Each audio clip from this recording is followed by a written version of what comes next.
นะอีกหนึ่งร้องไหมคะอีกหนึ่งร้องให้สอบการแจ้งทรัพย์สินของนายกเศรษฐา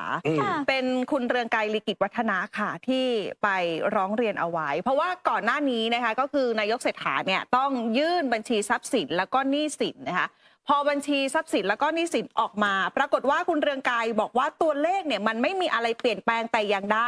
ถ้าไปดูข้อมูลเกี่ยวกับการแจ้งประวัติการทำงานย้อนหลัง5ปีพบว่าไม่มีการแจ้งของปี65และปี66นะคะแต่พอไปดูตามข้อเท็จจริงที่ตรวจสอบแล้วก็ส่งหนังสือเนี่ยไปถึงปปช.เรียบร้อยแล้วเพื่อให้ตรวจสอบในประเด็นเพิ่มเติมตามที่ก่อนหน้านี้ก็คือว่าจากที่ปรากฏข้อมูลนะคะถ้าไปตรวจสอบในเว็บไซต์ของปปช.เนี่ยพบว่ามีการเปิดเผยบัญชีทรัพย์สินของนายกเศรษฐาไว้อีกครั้งหนึ่งค่ะแต่ว่าเปิดเผยบัญชีดังกล่าวเนี่ยยังคงมีการยอดรวมรายการทรัพย์สินของนายกเศรษฐาเท่าเดิมก็คือประมาณ600นะคะ659 ล้านประมาณนี้แต่ว่าควรจะมียอดเพิ่มอีก2รายการคือรายการทรัพย์สินที่เป็นโทเค็นดิจิทัลนะคะประมาณ310หน่วยมูลค่า 2,907 บาทแล้วก็เงินอีก 197,000 รวมๆแล้วเนี่ยยอดเนี้ย 199,000 บาทไม่มีใน2ยอดนี้นะคะนี่ก็เลยเป็นเหตุให้คุณเรืองไกรเนี่ยไปยื่นให้ปปช.ตรวจสอบนะคะเพราะว่าบัญชีทรัพย์สินรวมของนายกเศรษฐาที่ยื่นเพิ่มเติมเนี่ยได้รวมมูลค่าตัวเลขนี้ไปหรือไม่และมีการปกปิดข้อเท็จจริงที่ควรแจ้งให้ทราบในส่วนของประวัติการทำงานย้อนหลัง5ปีหรือไม่นะคะโดยการยื่นครั้งนี้ก็ต้องไปมองว่าถูกต้องครบถ้วนมีการปกปิดข้อเท็จจริงและควรแจ้งหรือเปล่ากรณีดังกล่าวจะเข้าข่ายความผิดตามพระราชบัญญัติประกอบรัฐธรรมนูญว่าด้วยการป้องกันและปราบปรามการทุจริต 2561 ในมาตรา 114 วรรค 1 หรือไม่นะคะคือคุณเรืองไกรพูดสั้นๆบอกว่าคุณเศรษฐาคุณทำไมไม่ยื่นบัญชีทรัพย์สินของปี 2565 กับ 66 ใช่ไหมเพราะว่ามันมีบันทึกชัดเจนตามหน้าสื่อว่าคุณน่ะยังคงดำรงตำแหน่งเป็นประธานนั้นเป็นประธานนี้อะไรอย่างนี้ก็เดี๋ยวให้เขาไปยื่นแล้วก็ตรวจสอบกันนี่เรื่องเกี่ยวกับนายกเนี่ยมีอีก2เรื่องเป็นเรื่องที่โดนโต้เป็นเรื่องที่ฝ่ายของนายกออกมาโต้ตอบเรื่องแรกก็คือเรื่องที่นายพิธาไปเปรียบเทียบการพูดของนายกว่าประเทศไทยเหมือนรถเฟอร์รารี่ยังวิ่งไม่ครบ12สูบเลยวิ่งแค่3-4สูบพิธาไปหาว่าเป็นรถบัสรถเมย์รถเมย์ไฟฟ้าใช่ถือว่าเป็นการด้อยค่านะความตั้งใจนายกซึ่งประโยคนี้ไม่ได้พูดเองค่ะแต่ว่าคุณชัยวัชรงค์โฆษกประจำสำนักนายกรัฐมนตรีนะคะก็พูดถึงประเด็นนี้ค่ะบอกว่านายกรัฐมนตรีได้หยิบยกประเด็นรถเฟอร์รารี่12สูบมาใช้เพื่อพูดถึงความแรงกำลังของรถเพื่อต้องการเปรียบเทียบถึงศักยภาพของไทยที่ยังเดินไม่เต็มศักยภาพยังมีช่องว่างในการพัฒนาได้อีกและนี่คือเหตุผลที่ทำให้ท่านนายกต้องทำงานหนักเพื่อดึงทุกศักยภาพขึ้นมาให้ใกล้เคียงหรือเต็มที่กับความสามารถซึ่งไม่สามารถนำมาเปรียบเทียบกับความสามารถในการบรรทุกของรถหรือขนาดของรถค่ะถือเป็นคนละประเด็นคนละหัวข้อกันอันนี้ติงไปที่นายพิธาพูดนะคะคือจริงๆอ่ะเอาพูดตรงๆนะยังไงคุณพิธาถ้าหันกลับมามองตัวเองซะหน่อยจะไม่กล้าตีนายกขนาดนั้นนะคือบางทีมันต้องถ้าที่บ้านไม่มีกระจกเดี๋ยวผมซื้อให้คือคุณเศรษฐาเนี่ยว่าก็ว่าคุณผู้ชมอาจจะรู้สึกว่าคุณเศรษฐาไม่มีผลงานเป็นนายกตัวจริงหรือเปล่าอะไรนี่แต่คุณเศรษฐาเป็นผู้ประกอบการเอกชนที่สร้างเนื้อสร้างตัวสร้างธุรกิจจนร่ำรวยเป็นหมื่นล้านแสนล้านเป็นคนที่ผ่านร้อนผ่านหนาวมาเยอะแยะมากมายแล้วก็ไม่มีประวัติว่าจำวันตายพ่อไม่ได้ไม่มีประวัติว่าทำธุรกิจเจ๊งไม่มีประวัติไม่กลับมาครึ่งไม่มีคือถ้าจะวิพากษ์วิจารณ์คุณเศรษฐาในแง่ของการทำธุรกิจหรือในแง่ของการเป็นนักธุรกิจผมว่าคนที่จะวิพากษ์วิจารณ์ก็ต้องมองตัวเองมากๆโดยเฉพาะอย่างยิ่งถ้าเป็นคุณพิธานะซึ่งแบบผลงานเยอะมากเลยเป็นที่ประจักษ์ได้อย่างเงี้ยผลงานที่โม้หรือผลงานที่ทำไม่พิธาไม่ได้โม้คือผลงานของพิธานี่เป็นที่ประจักษ์ได้ทำธุรกิจก็สุดยอดคุณไปดูด้อมส้มเขาเชียร์ดิความจำก็สุดเลิศนี่ยังไม่ดูข้อมูลอีกด้านหนึ่งเหรอก็ถึงบอกเดี๋ยวผมซื้อกระจกให้อะไรอย่างเงี้ยนะแต่ไม่เป็นไรนั่นก็คือการโต้ของคุณชัยวัชรงค์มาอีกหนึ่งเรื่องเมื่อวานนี้23มิถุนายนมีการเลือกนายกอบจ.นะคะแต่ว่าที่เป็นประเด็นเลยก็คือที่จังหวัดอ่างทองได้ผู้ชนะมาแล้วค่ะแต่ประเด็นมันอยู่ตรงนี้เพราะว่ามีผู้ลง ชิงตำแหน่งเพียง1 คนค่ะนะคะก็คือนายกตี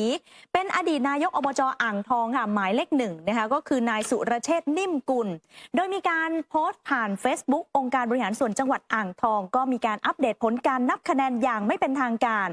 3:40 เมื่อคืนนี้ค่ะนับแล้ว 100%เพราะว่านายสุรเชษฐ์ได้ 82,741 คะแนนจากจำนวนผู้มีสิทธิ์เลือกตั้ง 229,977 คนผู้มาใช้สิทธิ์ 13,501 คน ในจำนวนนี้เป็นบัตรดี 82,741 ใบ บัตรเสีย 5,841 ใบ และบัตรที่ทำเครื่องหมายไม่เลือกผู้สมัครคนใด 14,919 ใบ อันนี้ต้องอ่านจำนวนให้ชัดเจนต้องระบุเพราะอะไร เพราะว่ากรณีนี้ค่ะมีผู้สมัครเพียงคนเดียว ตามกฎหมายพรบการเลือกตั้งสมาชิกสภาท้องถิ่น หรือผู้บริหารท้องถิ่นปี 2562 มาตรา 111 นะคะได้กำหนดว่ากรณีที่มีผู้สมัครเท่าจำนวนที่จะพึงมีซึ่งมีผู้สมัครลงเลือกตั้งเพียง1 คนกับตำแหน่งที่ลงสมัครมีจำนวนเท่ากันกรณีจะได้รับเลือกตั้งตามกฎหมายต้องอยู่ภายใต้2เงื่อนไขคือได้รับคะแนนมากกว่า10%ของจำนวนผู้มีสิทธิ์เลือกตั้งทั้งหมดของจังหวัดและ2เงื่อนไขนะคะก็คือต้องมีคะแนนที่มากกว่าคะแนนที่ไม่เลือกผู้สมัครใดนะพอเมื่อสักครู่นี้ที่ใหญ่อ่านไปว่ามีคนทำเครื่องหมายไม่เลือกผู้สมัครใดเนี่ย 14,919 ใบแต่คะแนนที่ได้เนี่ย 82,741 ใบนะคะก็คือคะแนนที่จะไม่ประสงค์ที่จะเลือกสมัครผู้ใดเนี่ยจะต้องเป็น2เงื่อนไขนี้จะได้รับเลือกตั้งผู้สื่อข่าวรายงานบอกว่าปรากฏว่าเมื่อช่วงบ่ายนะคะทางสำนักงานคณะกรรมการเลือกตั้งจังหวัดอ่างทองค่ะนายโยธินเปาอินพร้อมชาวบ้านจำนวนกว่า20 คนนำเอกสารปิดผนึกและแฟลชไดรฟ์วิดีโอค่ะเป็นคลิปมายื่นร้องเรียนนะคะกับหัวหน้ากลุ่มงานสืบสวนสอบสวนของและพรรคการเมืองก็คือคุณดรุพร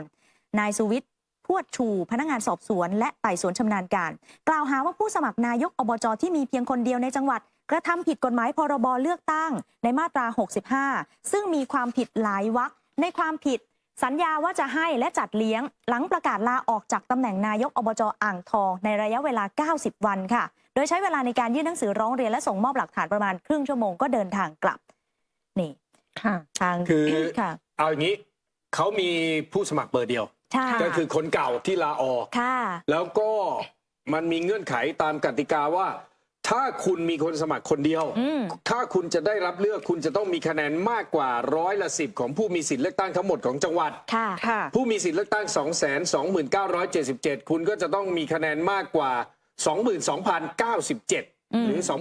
22,098 อันนี้เขาผ่านเพราะเขาได้ 82,741 แล้วก็ต้องมีคะแนนมากกว่าบัตรที่ไม่เลือกใครเลยอันนี้บัตรไม่เลือกใครเลย 14,919 เขาได้ 82,000 ก็ผ่าน2เงื่อนไข2เกณฑ์เลยผ่านเลยแต่ว่าเขาถูกร้องเรียน